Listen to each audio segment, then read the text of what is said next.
Has been with Practical Junk, and I'm on another project today.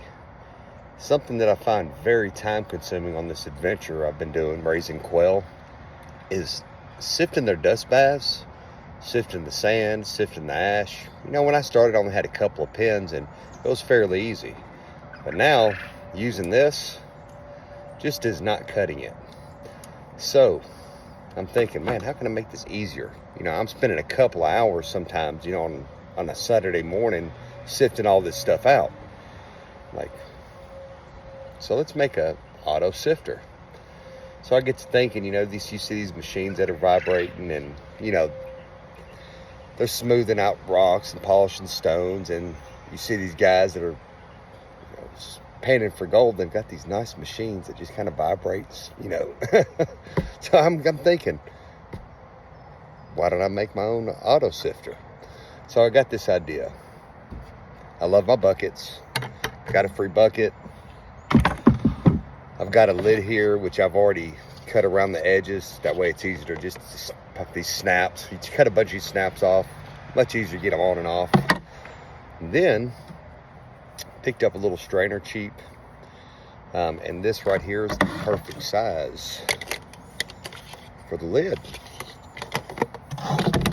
Then, what do I get to auto vibrate? I'm thinking all these ideas. Let's get a drill, this, and this. And then I start looking on Amazon.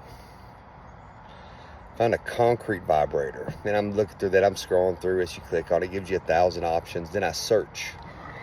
And I find this. This actually is one of the replacements that go on like a back massaging bed. It's like 25 bucks on sale, and I'm going, hope it's going to be worth it. What's great is you can adjust it. It's got a little adjust here, turn it up and down. And it's not really loud like I was expecting. So pick this up. So now what we're going to do is I'm going to cut a hole. I'm going to cut this edge out, leave just a little bit of a lip on it. I'm going to set this in it. And I'm going to figure out a way how to mount this.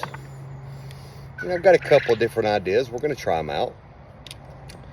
And hopefully this works out. All I'm going to do is pour my dust in this, cut it on, and it's just going to auto sift everything as I'm filling it. I'm hoping this is really going to cut down on time, make things more efficiently, and give me more time to do other things. So we're going to get started. First thing we got to do, I've got to trim a hole out of this. Yeah. I'm probably going to use my little Dremel because I don't want to take too much. I don't want to just, accidentally hack it because it's going to be a real thin edge on this. So I'm going to get started on that. So I'm going to take this and I'm going to pop this on a bucket. I want to cut the majority of it out. I'm going to take my handy dandy Sawzall. That way when I take my Dremel and I'm trying to cut a little bit of a smoother line, I can angle it and get my hand in there better. So let's get it done.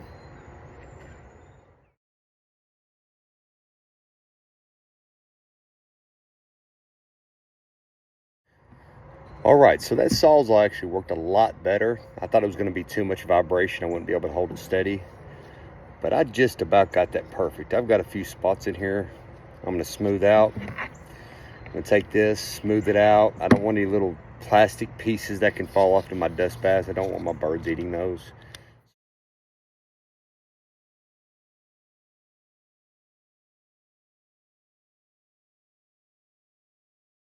So, moment of truth.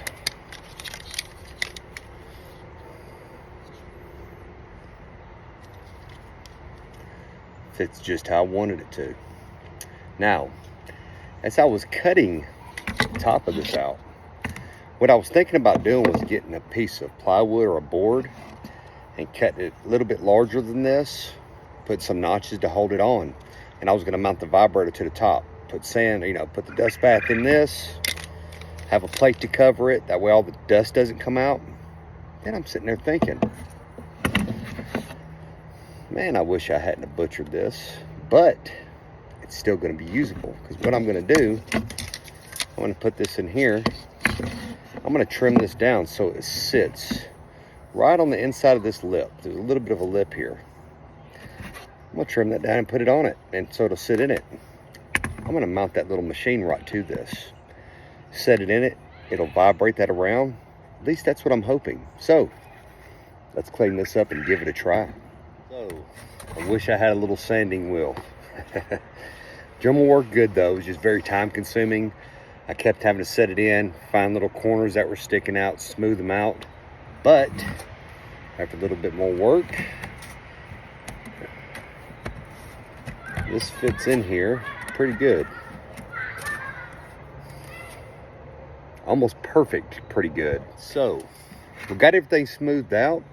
Now, when I was setting that in this right here, I noticed the little wires sit right in the inside of this. So what I did is when I set it in here, I made some little bitty notches around it where it would sit. So it sits down it evenly and still has enough lip to sit on it, and hopefully keep it not spinning as much. It's holding it in place better. So that worked out really well. So now I got to mount this motor. Now I did flip this kind of upside down because it has these little ridges. And we're going to get this mounted right here. Hopefully we're going to be testing this soon. All right, so now I got one of my dust baths. I've got it poured in here. We're going to see if this little contraption works. Now, got my motor mounted to the lid. I'm going to set that right up here. Let's see how much dust we make.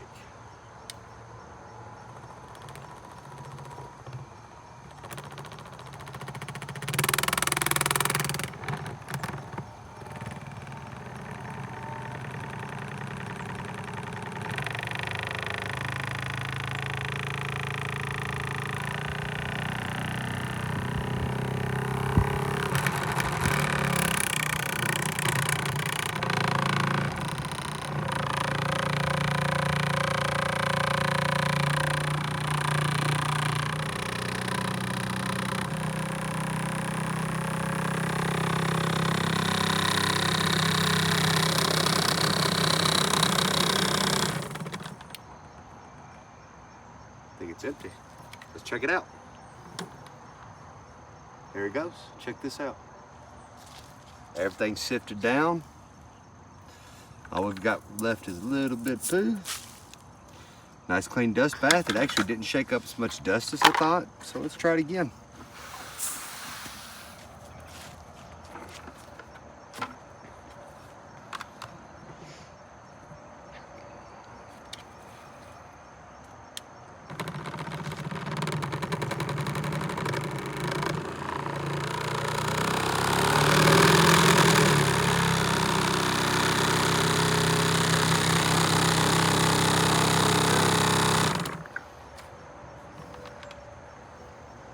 That's going to cut down on a lot of time. I mean, it's sifting it really fast. I think the only thing I might do is I might put some rope or something to hold this a little bit more secure. But I tell you what, this is a win. I mean, it would have took me 5 or 10 minutes to sift this out by hand, and it just took seconds. I did notice this, that the motor, I only want to turn it up about halfway, and it just sifted everything right down. So, guys, I hope this helps somebody out, and definitely will make my life a lot easier, because I've got about 7 more I need to strain out. Now, I'm going to talk to you about why I chose some of this. The strainer. I've tried the plastic ones with the slots and some of the plastic ones with holes. They really don't work very well. They clog up. These with the metal screens, they're really fine and they work really well. As you can see, it kept all the poo. There's feathers, little chunks of stuff. And I looked down in here, it let all the fine sand through. It let the dust through, the ash, diatomaceous earth. Now, I'm not just gonna use this for doing my dust baths. I have a fireplace, which I get the ash from. So I can pour the ash in here. It's gonna separate all the charcoal and little bits and pieces of wood that didn't burn. You know, I pre-sift my sand as well. I wanna keep a lot of the big rocks out of it. And I found little pieces of glass, small sharp rock shells. So I wanna get all that out of my sand too. And this little contraption is gonna make it a lot easier. Guys, thank you. I hope this inspires somebody to maybe make something better or maybe improve upon this. But thank you for watching Practical Junk and our quail adventure here. Y'all have a blessed day.